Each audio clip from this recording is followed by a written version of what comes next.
Hello guys, good morning, नमस्ते, बिहानको शुभ प्रभात। म आज निबारेतर्फ मर्निङ वाकको लागि निस्केको छु। म अहिले निबारेको स्कुल पुगेर फर्किसकेको अवस्था हो र यो ठाउँबाट हेर्नुहोस् त यति राम्रो दृश्य देखिएको छ।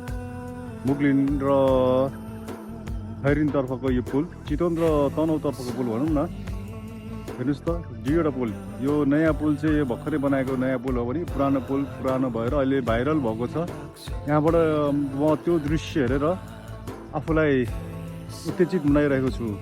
सरी, उत्तेजित होइन है, रमाइलो गरिरहेको छु। रमाइलो दृश्य अनुभव भइरहेको छ र म यहाँ बसिरहेको छु। ल हेर्नुहोस् त, यस्तो ठाउँमा बसेर त्यस्तो दृश्य अवलोकन गरिरहेको छु।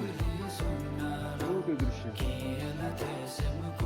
यस्तो छ। यस्तो ठाउँमा बसेर म एकछिन हावा खाँदैछु। हावा चलेको छ बिस्तारै, हावा खाँदैछु।